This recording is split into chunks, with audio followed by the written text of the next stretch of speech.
So here's one of my newest renders that I've just made, and I wanted to show a brief video on how to go about creating space renders.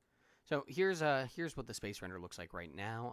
Obviously, we need to give it a starry background. So if I turn on my scene world, what we can do is we can add in a Voronoi texture, and we can plug the distance into the color of our background.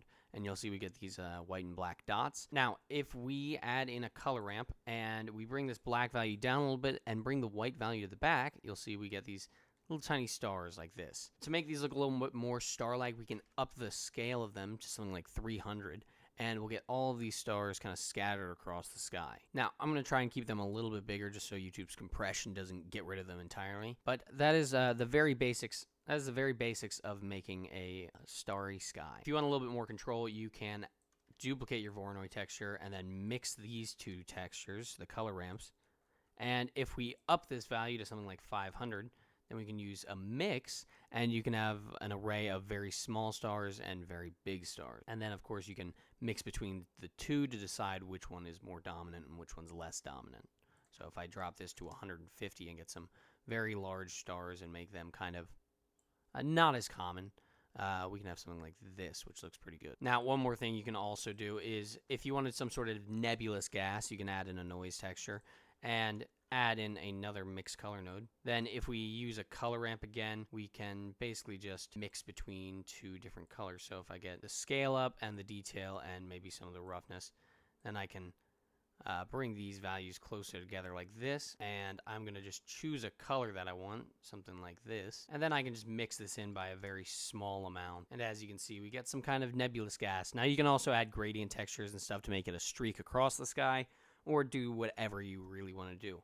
But that is the basics on making the starry background. Now let's jump into lighting. The most realistic way to light a space scene is to just add in a sun lamp and have your sun lamp be very bright. So I'm going to have it be like 10 or something so we can really light up this world. The reason you want it to be extra bright is because there is no atmosphere or anything dispersing the light and softening it. So what you really want is to make this light quite harsh. So you can even jump it up to like 15 and just have a super bright light that hits onto your prop or your planet or whatever you've got. This is honestly going to be the most realistic setup, where you have a very bright light and then no other lights really coming off of anything.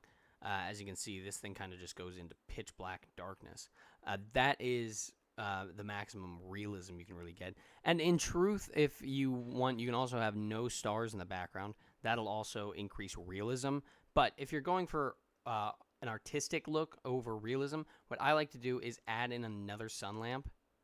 And I'm just going to rotate it until it's facing the opposite side, basically, of this spaceship. So something like this, maybe. And then if I drop this strength to something like 0.1, then we'll have a little bit of light in these shadowy areas that isn't overpowering the rest of the scene. But it just kind of helps to show the audience or show the viewer extra depth. You know, you can actually read what's going on in these areas now, but it's not overly distracting, and you still get to use the light to focus on whatever object it is that you want to focus on. Now, one thing I do like to do is set the light to like a bluish hue, or if I have like a red planet or something underneath, I'll set it to the color of the planet. That way you can kind of pretend like the light is bouncing off of the planet and coming back and lighting up the spaceship or the satellite or whatever you've got in the foreground of your scene. Now, there's one other very important thing to give a space scene that space look that, Star Trek and all those other space movies have. So what we're going to do is we're going to go to the compositor. Because we're going to click use nodes, and that's going to make it so that everything goes dark unless you have this render layer connected to your composite. And then with these two connected, what you can do is you can add in a glare node, and you can create these bright glares that happen on your scene. Now, if we change the threshold of this, you're going to see nothing happens in the viewport, but if we render, we'll be able to see the glare. However, you can also go up to this drop-down menu where it says shading and go down to where it says compositor and click always, and that way you'll be able to see these glares.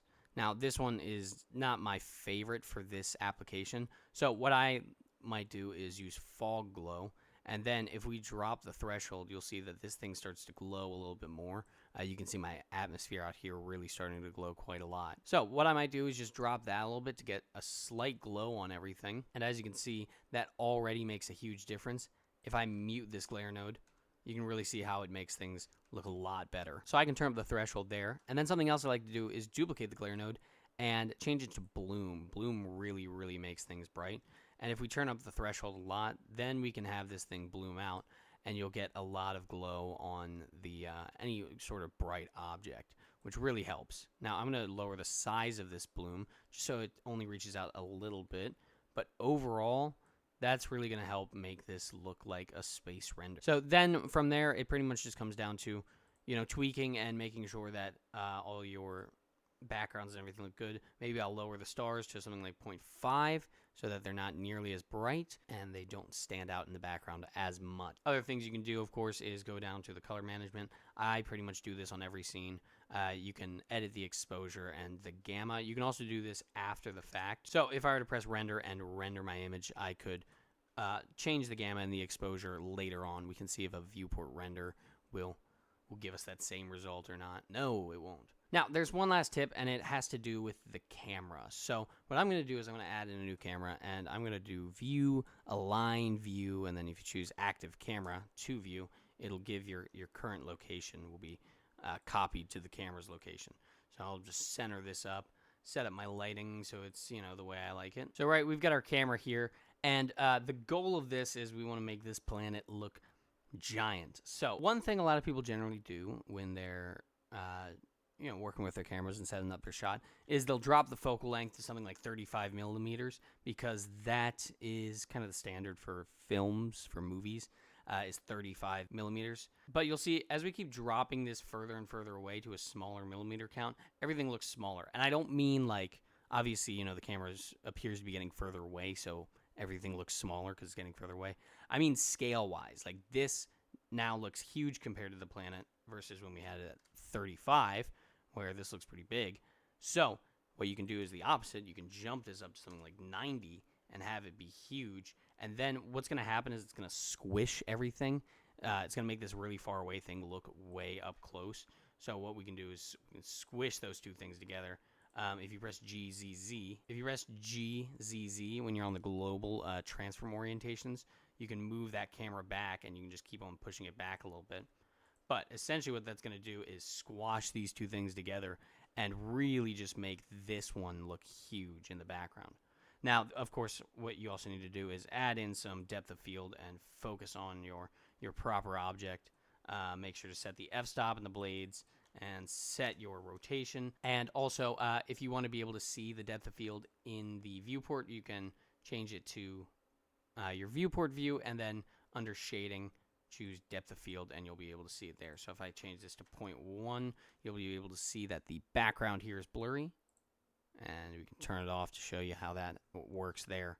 And then, we've got the ability to see our depth of field within the actual camera. So depth of field is important for making things look big as well and look their proper size. So you got to remember to do that. But overall, that is how you do a space scene.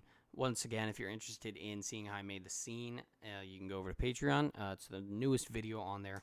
And if you want to see how I made this atmosphere shader, you can also go to Patreon. It's one of my first ever videos. And yeah, it's really useful for making planets glow and look great. So go check those out. Thank you for watching, and I'll see everyone in the next video.